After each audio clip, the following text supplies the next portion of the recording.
Hello there, ladies and gentlemen, and welcome to another episode of CookieCast. Today on CookieCast, it's the football podcast. Loads of games to go through this week. We predicted many games last week, and we've got to get through all of the predictions. Who got what, who won, who lost, all of it. Then we've got games to predict this week. Pretty much what you want from the football podcast. Before that, please consider like, share, subscribe and comment. Leave a review where you can leave a review. Big one being sharing the podcast around. If you've got a football fan in your life, send this podcast their way. They might even thank you for it. Right, let's get going. There's a lot to do. Here we go. This is CookieCast, football podcast.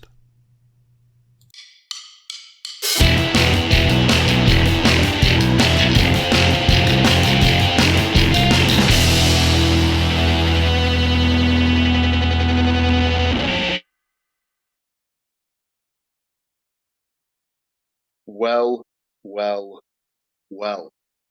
Welcome back, ladies and gentlemen, to your weekly footballing update from us here at the CookieCast Podcast Network. As seems to be the case and the norm at the moment. Sadly, no Mr. Moore. So, Nottingham Forest will be brought to you via the medium of myself and Mr. Cook in his guise as implanted Forest fan. It's where we should. This is the point where we kind of needed to have Panas on retainer, didn't we? I think we missed that opportunity about 5 years ago. But yes. Sadly, no, Mr. Moore. But I'm more than certain he will be back slightly later on in the season. So watch that dial. He will be back sooner rather than later. But I am joined by, you've already heard his voice, the aforementioned Mr. Andrew Cook, and of course, Hull's finest, Stuart Woodmansey. How are we this week, gents? I'm delighted you've just described me as Hull's finest, but given the current state of our lot, can't be much worse than some of them, can I? I don't know what you mean. As I just take a rather large victory sip. Victory? Just victory of sorts. So, busy week this week. We had 6 games to go through. The first of which, oh dear, took place in Bristol on a Friday night. And so Bristol City take on my lot, Middlesbrough. Oh, God, where do we start? Middlesbrough went into this on the back of 4 losses on the spin. Would they be able to arrest that slide, or would it be 5? Well, it started rather well from a Middlesbrough perspective. They took the lead on 37 minutes. Nice little bit of interplay by Whitaker and Iheanacho down the right-hand side. Released Iheanacho so that he was able to gallivant forward, as it were. He worked his way to the edge of the box, cut back in onto his left foot, and over those attempts where you sort of start the ball out the outside of the outside of the post, try and sort of curl it round, catch the keeper off guard. Keeper watched it all the way.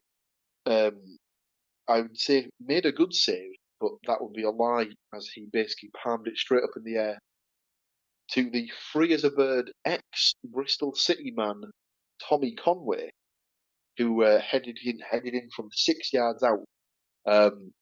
This was music to my ears, as this was in the 37th minute, and for the prior 36 minutes, anytime he touched the ball, Mr. Conway was getting absolute dog's abuse. He had a chance to have a shot early in the half as well, and didn't take it, and was thoroughly jeered as such.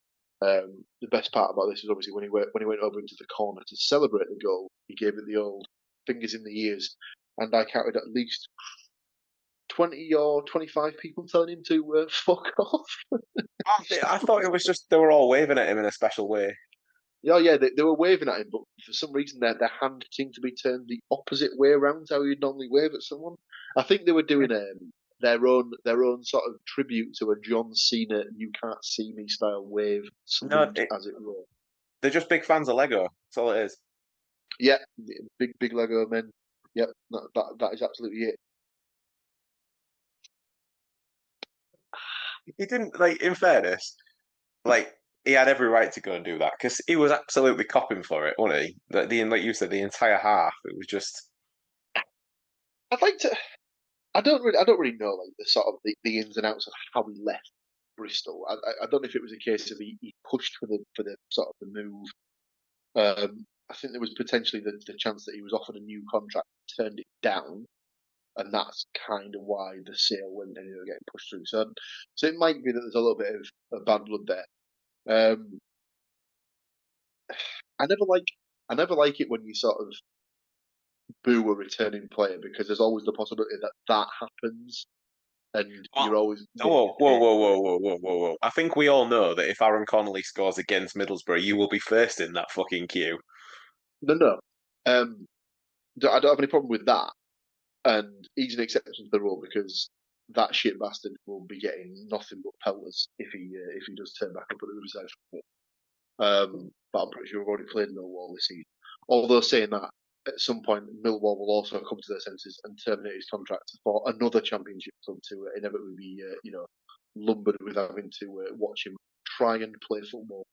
But anyway, I'm getting sidetracked. So 1-0 Borough, 37 minutes in. Bristol City almost equalised towards the end of the first half, but the ball was sort of pinging around in the area, and Scott Twine managed to get a boot to it from 6 yards out to what looked like an empty net, and managed to kind of loop it wide, which seemed odd. Definitely one of those "how was he not scored" chances. They did, however, get an equaliser in the 72nd minute. A ball was put out to the right hand side to the midfielder Hirakawa, who stood a ball up to the back stick. Tried to get just like one of those ones that you just sort of hit and hope sort of clipped to the back post. Dykesdale was on the cover, and at the time, I still can't quite work out what he's going for in my head, because it looks as though he just completely lets it just go over his head, and then just doesn't do anything with the chance to sort of clear it. Very strange. But so he's let the ball just like completely bypass him. It's come to the Bristol City guy, who's then played the ball back across the 6-yard box. It's taken a touch off Twine, found its way through to Earthy, who's able to scramble the ball home from 6 yards out. It was his first goal in a Bristol City shirt. Of course it was, because he was playing against Middlesbrough. Therefore, that is basically the unwritten rule. If you've not scored, get one of our lot in, get him a game, and he'll inevitably score. And wouldn't you know, he got a second on the 82nd minute. A free kick from Scott Twine, about 25 yards out. He does seem to be a sort for having a dig from set pieces. I think he's known throughout the division as one of the set piece kings, as I'm pretty sure. Those of you watching on YouTube, you can see Mr. Woodmansey nodding his head. Well, yeah, mainly because obviously he was on loan with us for the first half of last season. Spent the entire warm-up, albeit practicing his free kicks, bagging at least 2 or 3 before he'd then run off and do something else. And then when he gets the chances in the game for us, he decides to put it into Rose Ed. So it's that thing, Paul. He's playing against our team, so of course he gets it right then. So just to clarify, he's a set-piece merchant when he's playing against our teams. When he's playing for one of our teams, he's just another Monday night footballer who doesn't know his arse from his left metatarsal. Yeah, so Scott Twine, free kick, about 25 yards out. Very nice free kick, smashed straight into the bar. However, Mr. Earthy was quick on his bike and had followed the rebound in. some would say slightly fortuitous in the fact that the ball's come back off the bar, hit him, and gone into the net. I would say I'll give him the benefit of the doubt on that one. I think he's put himself in the right position to be able to be in a position to be able to bundle the ball home for the winner. I would say slightly irritating from a Borough perspective, but they got what they deserved. Really, they didn't take any more of their chances when they had them in the game. Allowed Bristol City to get back into the game, and it had that air of inevitability to it that once the equaliser came, the winner was probably going to follow not too long after, and that was the case. So yeah, 2-1 win for Bristol City. Borough's losing streak extends to 5 games. Michael Carrick very much under pressure to keep his job, shall we say. Predictions-wise, Mr. Mudd didn't have any predictions this week. He didn't get those in, so no points from across the board. Andy had gone for a 2-0 Borough win. Goals for Azaz and Iheanacho. Sadly, no points for Mr. Cook. Stuart gone for a 1-0 Borough win with Whittaker to score. Sadly, no points for him. I went for a 2-1 Bristol City win, so I clearly knew. 2 points for the correct score. I had Twine and Bird to score for Bristol City. So I was close with the Twine one, because obviously he smashed it against the bar. But I did have Conway down to score for the Borough, so I bagged myself a bonus point for the goal there. So 3 points for me. Sadly, no points for Mr. Cook or Woodmansey. Our second game, however, does involve Mr. Woodmansey's team, as Sunderland were taking on Hull City. Now, I don't want to foreshadow anything, but Sunderland went into this having not lost at home in the league all season. So, just how tasty were those 3 delectable points you took from the Stadium of Light, Mr. W? Well, my Saturday morning started as it always does with a park run with the family, and my boys did it with us as well this week. Now they're only young, and it was a tricky one. And the last thing that I said as their grandfather got out of the car, because he'd also joined us, was that, "Don't worry, boys. The hardest part of our day is yet to come, as we have to watch City get stuffed at Sunderland." And they went and surprised us. So yeah, pretty good. Charlie Hughes returned to action, which is another bonus as well. He was in the whole starting lineup for the trip to Wearside. However, 3 early efforts from Sunderland were handled pretty well by the City defence. And after the early storm had been weathered, City pushed on the counter. Crooks and Joseph combined on the edge of the area to tee up Geldhart, but his effort was saved by Patterson. Unlike the corner on 18 minutes, whipped in directly from the corner, Patterson seemingly impeded by his own player. It's nice of Sunderland to play man marking on their own goalkeeper, but we'll take it. Patterson couldn't hold on to it on the line, effectively pushed it into the roof of the net. Charlie Hughes was very close to smashing it in on the line, which would have been his first City goal, particularly on his return from injury as well. So that was a little bit of a shame for the lad, but still, we'll take the 1-0. But yeah, City did keep on the pressure after that, and Patterson did redeem himself from another Geldhart effort. Sunderland had the ball in the back of the net on 26 minutes, but it was rightly ruled out for offside. And it went into half-time 1-0 to City. Expected heavy pressure from Sunderland in the second half, but it was well defended by Hull, who did score a second with a cheeky Crooks back heel, only for that to be ruled out for offside as well. And again, another correct decision. More pressure, more good defending, but Hull saw the game out, and as Paul said, we took the 3 points, an unexpected 3 points, from a team that hadn't lost at home all season. Away back down to East Yorkshire we went. Happy, happy days. Indeed. 3 points, and no unbeaten home season for you red and white striped wankers. Predictions-wise, on the podcast, Stuart gone for a 2-0 Sunderland win. Isidore and Rigg, no points. I went for a 1-1 draw. Isidore and João Pedro, no points. Mr. Andrew Cook sent something in the waters. 1-0 Hull win, 2 points. Sadly, his old boy rule of Burstow to score did not come to fruition. So just the 2 points for the correct score for Mr. Cook. Our third game took us to Sunday, and was the third game in a row that was live on the Sky Sports Telebox. And so Newcastle United versus Nottingham Forest. Now, I have actually taken the liberty of actually watching this one to make notes, so I can actually give a more in-depth description of what happened in this game. Forest took the lead on the 6th minute. Hudson-Odoi managed to pinch the ball off Murphy following a throw-in. Carried it infield for a little bit of time, and then you must have seen that the keeper was either unset or slightly off his line, and had a bit of a ping from about 25 yards out low to the keeper's right.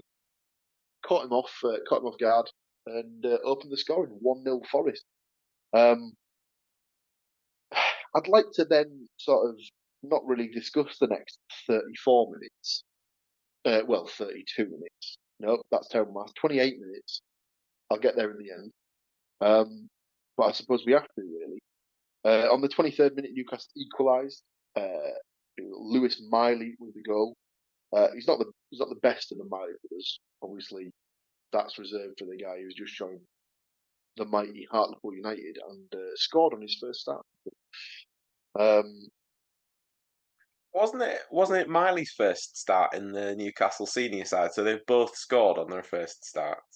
No, so this was his first start in exactly a year. So I think he's had a lot of that was the statistic. So yeah, I knew I'd heard something about first start when it was on. Yeah. He's only a young lad. I think he's only 17 or 18 as well. So the ball was clipped in from Lewis Hall after a set piece routine that had sort of broken down and almost been cleared by Forest. So the ball was, like I said, clipped in from Lewis Hall. It found Miley in the box. He took a touch to settle and get out of his feet, and he finished low underneath Sells to make it 1-0, 1 each. Sorry. That kind of started a bit of a purple patch for the two, unfortunately. 25 minutes, they made it 2-1. A hopeful clip upfield by Anthony Gordon found the feet of Alexander Isak. Quite a nice little sort of round the sort of like the back of him, little layoff into the path of Hall. He carried the ball a little bit further up the left hand side, and he went for a cross into the box, and it's one of those ones where 9 times out of 10 it just hits the defender and goes out for a corner. But this hit the defender Murillo in a way that made the ball kind of loop up and towards the goal, and unfortunately it fell like beautifully into the path of Murphy, who was pretty much on the line. Didn't really make an attempt to play the ball. He kind of just let it hit him, probably roughly in about the ball sack, and trickle over the line to make it 2-1 to Newcastle. Very strange, very strange. 2-1 became 3-1 on the 33rd minute after Newcastle were given a penalty. Very harshly, I thought, and this one wasn't given on the field. They spotted it on VAR and asked the ref to go and do a referral. There was a cross that hit Aina in the arm as he was turning to block it, and his arm just naturally sort of came out. Because I don't understand how you're supposed to jump and turn and your arm doesn't go in that direction.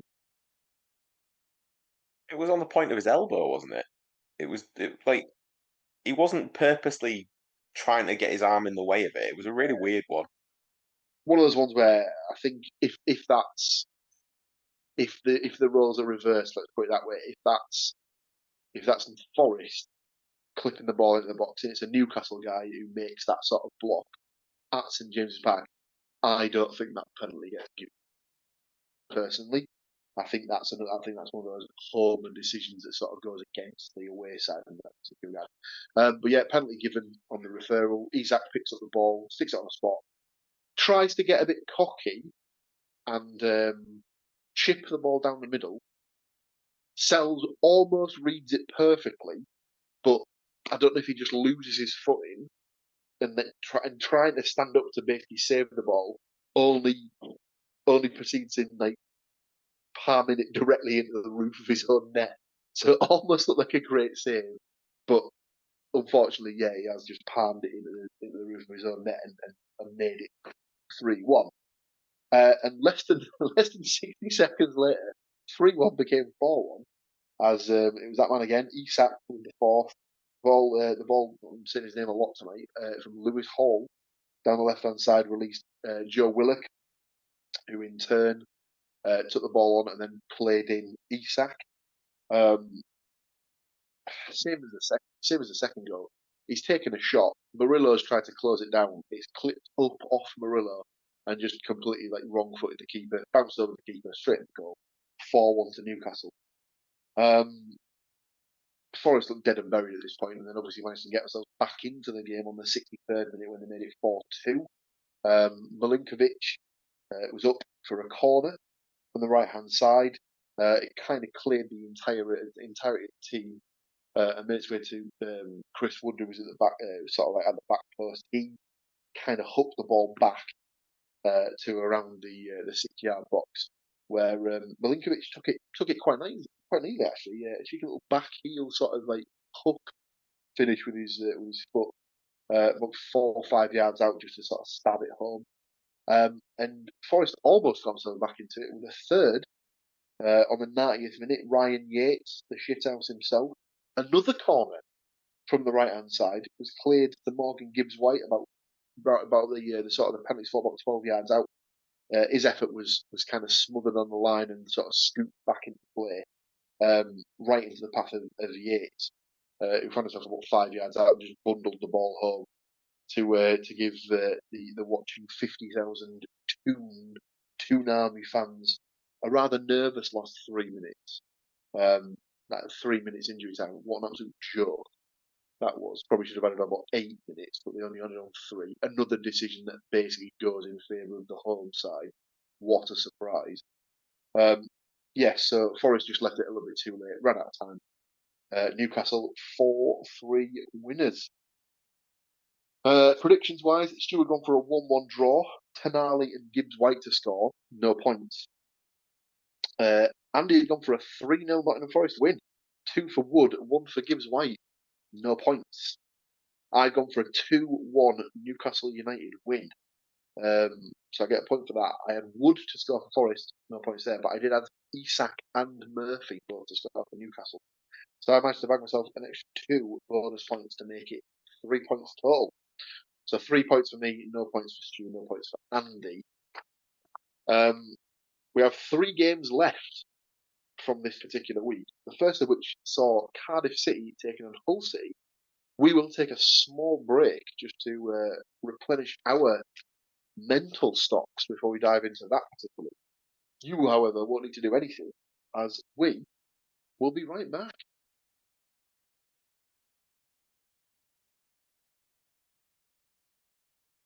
And just like that, that break is up.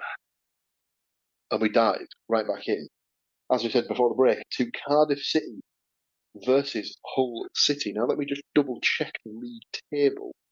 As going into this, I believe these two were relatively close in the table. Let's have a look. Yeah, neck and neck, I think. It was level on points. Just goal difference separating. And it was actually Hull who were in the driving seat, no less, as they had a better goal difference than Cardiff. However, they were in different positions come the end of the evening, were they not, Mr. Woodmansey? Were indeed. You know when your team really, really needs to string some results together, and they keep doing that thing where they'll go to an away game against somebody in the top 3 and top 4 in the league and put on a decent performance and actually come away with 3 points, and then the next game is against some absolute dross, no offence, Welsh listeners, that you should be beating. Yeah. So in terms of chances, actual chances, the first half was all Cardiff, albeit possession was pretty much City. Cardiff Made a nice move down the right-hand side. Saw a flurry of triangular passing, only for Robinson to drag his shot wide of the right-hand upright. Nothing really from Hull at all. 0-0 half-time. Ivor Pandor made a save from Ng's free kick on 52 minutes. I don't know if you've seen any of the highlights. It was definitely one for the cameras. I'm pretty sure that he even only did it just so that they could use the term "flying panda" on the website afterwards. But it ended up costing because he could have caught the ball, and Cardiff scored from the resulting corner. Willock's cross was cleared to the edge of the area for Robinson to volley. It deflected wickedly off Regan Slater and in. Now, the commentators for this game, I don't know who you are, I don't know where you live, but you're full of shit because he said, and I quote, "I'm pretty sure that volley was going in anyway if it hadn't have been deflected or not. As it would have been right at the fucking keeper, you moron. Probably not." That really irritated me because I know that it wasn't the main game that was being shown last night, but the commentary team were absolutely they were just phoning it in, awful. Hull's only real chances came late in the game. Pedro just couldn't reach Puerta's cross 18 minutes from time that he dinked into the back post. If he'd have had more hair, perhaps. 6 minutes from time, Alfie Jones had a free header on the edge of seemingly the 6-yard box. Could have picked a corner, headed it straight at the keeper. Not great. To top it all off as well, we've also had the new Matazo went off injured on 18 minutes. Could be a massive miss if that's confirmed to be a bad injury. And Louis Barry, the guy who we've got on loan from Aston Villa, has been confirmed to have a spell on the sidelines due to a knee injury as well. So I think this is the point where football just needs to stop and we'll just start again next year. And then, let's just do that. So Hull now sit 21st, just 3 points above the relegation zone. Not ideal. I think I'd said to you off camera yesterday that if you were sort of like given the option of the 2 games this week to only pick up 3 points, you would probably have said, well, don't mind losing against Sunderland because they're towards the top end of the division. It's more likely that we'd go there and lose, but you'd much rather beat the team that's around you in the division because you put yourself it's almost like a 6-point swing in that sort of regard. But sadly, that wasn't the case. Like you said, sadly not to be. So 1-0 Cardiff City win. I'd gone for a 2-0 Hull win. Crooks and Barry. That didn't happen. No points for me. Stuart gone for a 2-1 Hull City win. El Ghazi, Joao Pedro and Gelhard. That didn't happen. No points for him. Andy had gone for a 1-1 draw. Selech and Crooks. That also didn't happen, so no points for him. So we stay as we are. 6 points for me, 2 points for Andy. Still no points for Stu. My lot were also in action against Stoke City. Now, I didn't realise just how bad Borough's record at Stoke was. They have only won once there since 1998. And it just so happened to coincide with the year that no one saw it, as it was the pandemic and when games were played behind closed doors. So the only time Borough have had a win at Stoke in the last 27 years was when no one was there to see it happen. So went into this one feeling that they needed something, not at all sort of hopeful that they would get something. And strangely enough, they actually took the lead on the 20th minute. Marcus Fors back in the starting lineup after obviously regaining fitness and managing to sort of get some game time under his belt from the last couple of games. Started on the right hand side. He played a nice little. It was a nice little 1-2 between Azaz and Whitaker. And eventually, the ball actually made its way out from Whitaker to Fors on the right hand side. He carried the ball infield to the edge of the box, set the ball onto his left foot, and unleashed an absolute thunder bastard straight into the corner of the net. Gave the keeper very little chance. Borough could have taken the lead earlier in the game when a little hopeful ball was played over the top. Victor Johansson came out to clear it, completely made a hash of it. Conway played the ball back in to the guys that were in behind him. I think it was Whitaker who had a bit of an attempt from his own half, from inside the centre circle, way off target. Probably should have done better with it. But they did, like I said, they managed to make it 1-0 on the 20th minute. Good goal from Fors. It should have been 2 a few minutes later, but Tommy Conway somehow managed to fire over the bar when he was 3 yards out. Not the best effort if you get a chance to see it. Fors was out on the right hand side, got the ball out of his feet and played a nice whipped cross across the 6-yard box. Like I say, Conway was 3 yards out, managed to put it straight over the bar. Not his finest hour. Borough were made to pay for that on the 45th minute as Jun Ho equalised for Stoke. Absolutely not. Stoke had released Moran on the right hand side of the box. He sort of sent a ball low across the 6-yard box. Jun Ho had made a run completely unmarked. Found himself on the 6-yard box at the back post. So they just took it away to make it 1-1. And as always, the usual doom monger in me sort of came out. Obviously, Borough managed to sort of find themselves 1 up, been pegged back.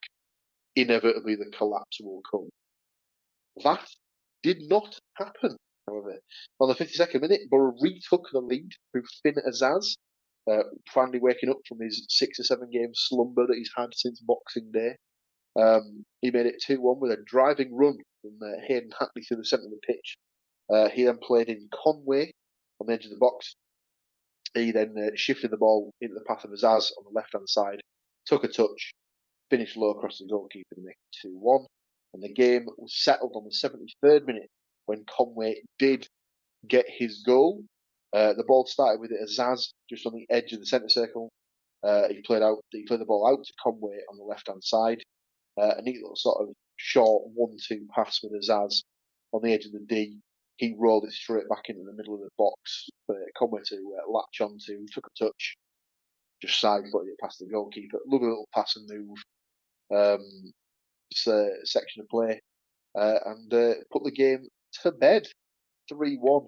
Stoke did have a couple more chances to try and get back in the game, but Borough managed to weather the storm, as it were, and eke out a 3-1 win to snap that losing streak at 5 games. So 5 games on the spin lost, but they are now back in the win column. Predictions-wise, I had absolutely no faith in them getting a result here, and I'd gone for a 0-0 draw. No points. Stuart gone for a 1-1 draw. Kumas and Iheanacho, no points. Andy had gone for a 2-0 Borough win. Point for the result. Sadly, Iheanacho and Bergzorg did not score. So Andy, the only person scoring points there, but I'm on 3 so far for the week. I'm on 6. Stu yet to score from 5 games. Not looking great. Our final game of the week. Can we? Is it too late to start the petition to have this week as golf scoring week? Lowest is best. Yes, I will go for 0-0s across the board. Oh no, that wouldn't work because our last game of the week saw Nottingham Forest take on Arsenal. Obviously, saw only bits of this game as we were recording at the time that this was going on. It's probably for the best, as not a great deal happened. The game finished 0-0. The best chance that I saw was Martin Odegaard running through, managed to stick one of the Forest defenders on his arse, almost take it around the keeper, and then tried to put it into the empty net, but one of the Forest defenders got back on the line and blocked it. The rebound then made its way back to Odegaard, and Sells reset himself and saved the second effort. That was as close as any of the teams got to a breakthrough, but it did finish 0-0. Stuart gone for a 2-1 Arsenal win, so doesn't get any points, and officially finishes the week on 0 points from 6 games, which is arguably more impressive than getting any of the results correct, I would say. So you can have that. You can have that as your little bonus point, I suppose. Andy had gone for a 2-1 Forest win with goals from Wood, Souza and Marino. So again, no points there. I went for a 2-2 draw, so I do at least get the point for the fact that I said it will be a draw. Yes, no goals from Elanga, Gibbs-White, Rice on Wanieri.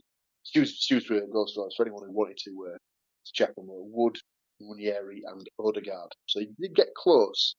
If Odegaard had put that chance away, he would have had some points. So 1 point for me, no points for Stuart or Andy. Andy finishes the week on 3 points, and I win the week with 7 points in the 6 games. So you're telling me I got as many points as Matt, and Matt didn't even submit any... Arguably, yeah.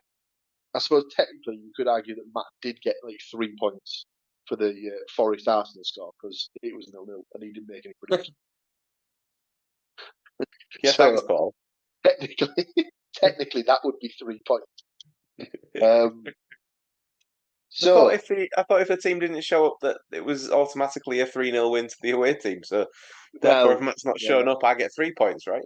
Yeah, that's you're probably well within your rights to stick a strongly worded email to my business address, and I'll pick it up in 6 to 8 business years or something like that. So week 27, quiet week, or should really be a quiet week, as it's FA Cup 5th round weekend. So obviously my team and Stu's team technically aren't in action, but Middlesbrough have been on a solid in the fact that Derby County are also not in FA Cup action, so they are able to play their scheduled league fixture. So currently, Middlesbrough versus Derby County is the first of our 3 fixtures on the docket. It's my team. I'll give my prediction last. Let's go to Andy to see what he thinks will happen in the Middlesbrough versus Derby County game. I think it's clear what's going to happen here. It's a 3-0 Middlesbrough win. Lovely. Your 3 goal scorers or your goal scorers? Azaz, Iheanacho, and Dr. Bergzorg. Oh, yes. Lovely. Stu? I have gone for a 2-0 Middlesbrough win with Whittaker and Conway.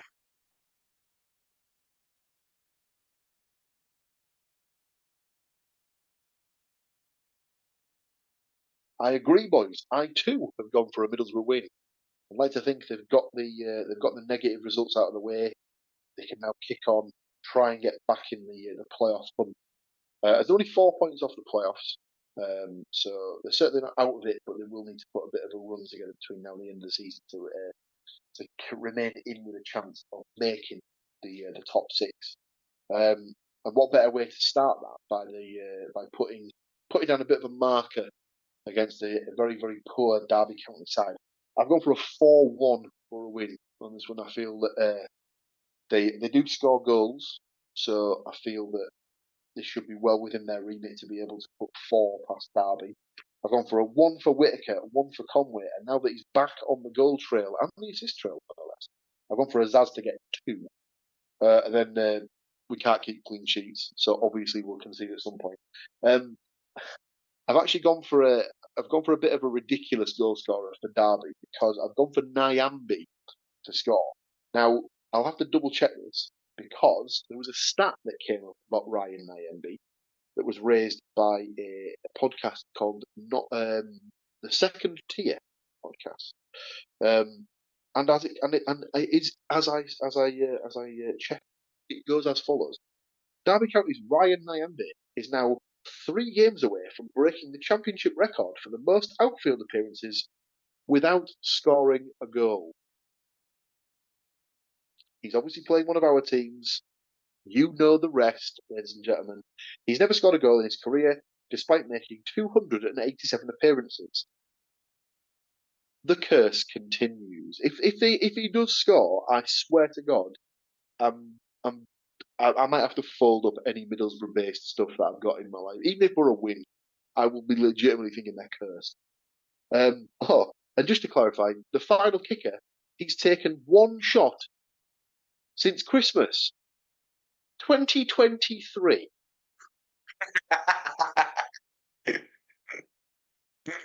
He's quite the player, ladies and gentlemen. And yes, that's correct. I've picked him to score from right back against the Borough on Saturday.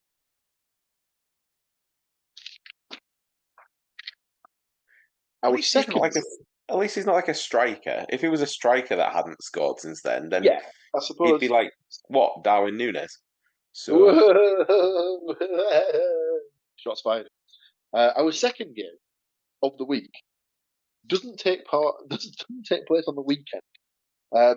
It's a Nottingham Forest game. It's the FA Cup, so of course it has to be played midweek for some reason, or it's a Monday night game, I suppose.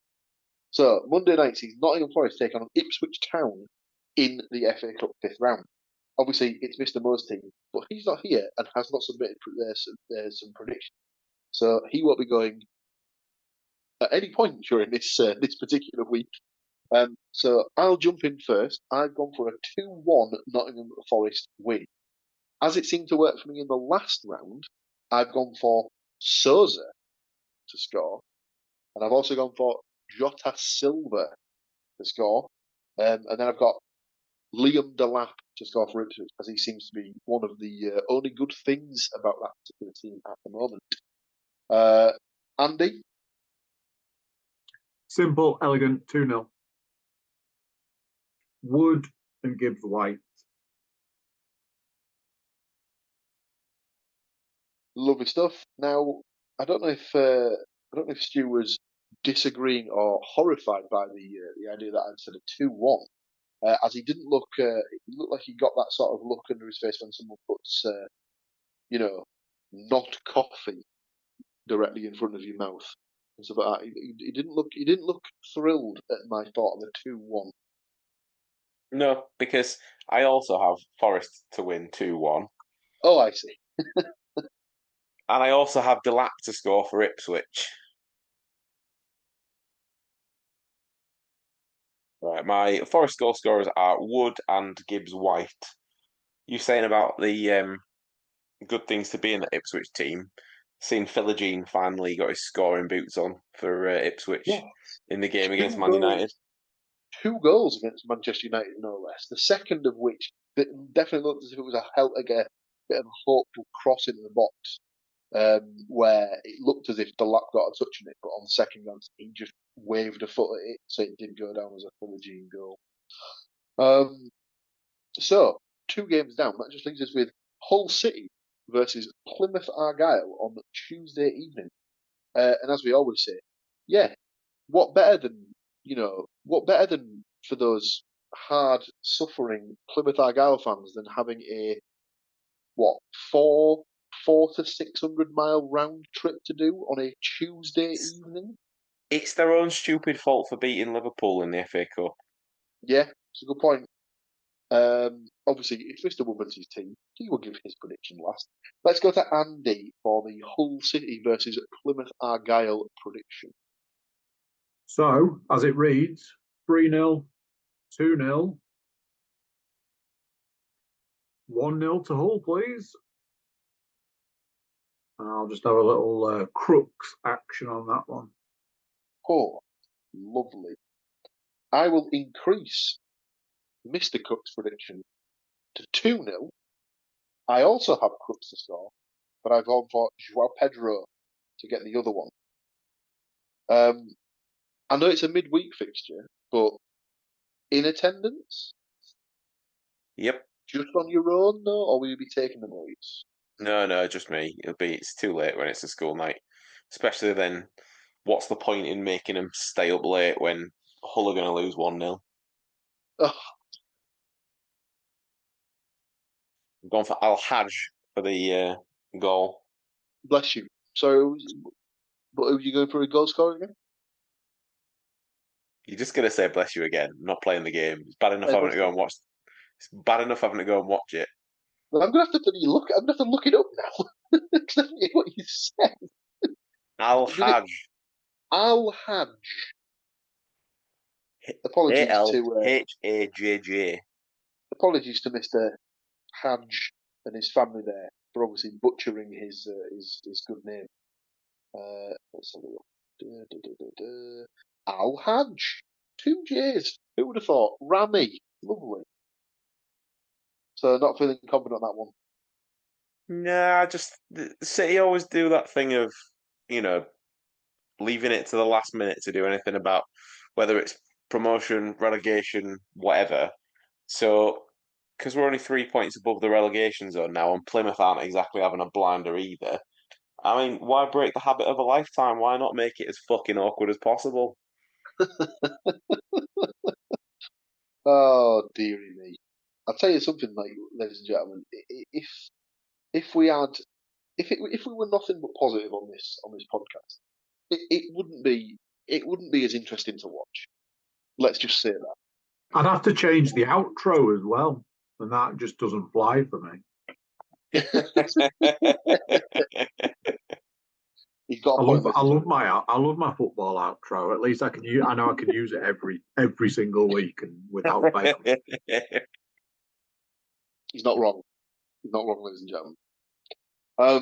That obviously brings us to the end of the predictions element of the podcast. Does anyone have anything else they'd like to raise or bring to the table?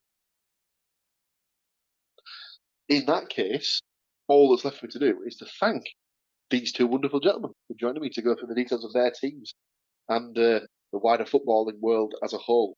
Thank you to you, listeners, for tuning in, week out. Obviously, without you, we don't do the show. So thank you very much. If you're new around here, if you've stumbled across the show for the first time, welcome. Obviously, if you enjoyed what you heard, come back next week. We'll have pretty much the same again for you next week. If this is your first time listening, please maybe subscribe to the channel. It's not just the football podcast we have around here. We have lots of other stuff in the bank as well. We have a weekly Formula One podcast that takes place during the Formula One season, the Straight to the Apex podcast. I believe we're on the cusp of the new F1 season starting, so I imagine the lads will be discussing the upcoming campaign and probably something along the lines of how early Verstappen will win this year's championship, as he seems to win it every year at a canter, because his car is infinitely better than anyone else's on the grid. Yes, if that's your sort of thing, get yourself there. Obviously, we also have a monthly wrestling roundup podcast, the Getting Over podcast, hosted by my good friend Mr. Stuart Woodmansey there. The upcoming one discusses the Elimination Chamber premium live event that will be taking place this weekend in Canada. If wrestling is very much your bag, stay tuned next month as we'll have the WrestleMania preview podcast coming your way, and the jewel in the crown, some may say, the Darkest Timeline podcast run by that man right there in the yellow and black hoodie, Mr. Cook, goes through his week, his thoughts, his musings, shall we say, and don't want to foreshadow anything, but maybe keep your eyes peeled for a week or so's time, because you never know, there might be some special guests who pop up in the Darkest Timeline. Who can say? It's not for me to say. It might not even be for Mr. Cook to say. Who knows? But you'll have to tune in to find out exactly what is being talked about. So, business done. Predictions done. Results wrapped up. Join us again next week where we'll do it all over again. Until then, take care of yourselves, keep an eye out for each other, and we will see you next week. Tatty bye for now. So there we go. What do you think of that? Another one done, another one gone. Big thank you for watching, big thank you for listening, big thank you for being here. Before you leave us, do consider like, share, subscribe and comment. Leave a review where you can leave a review. And check out the website. I've got to pay for the website this week. Ugh. If only I had a reason to keep the website going, because you people were going there, checking out those social media links and clicking on that email button and getting in touch. Yeah? Cool. That's it for this one. Until next time, I'm going to say bye, and I'll see you then. Thank you for listening to these grumpy old men talk about football. If you've enjoyed this episode, please like, share and subscribe.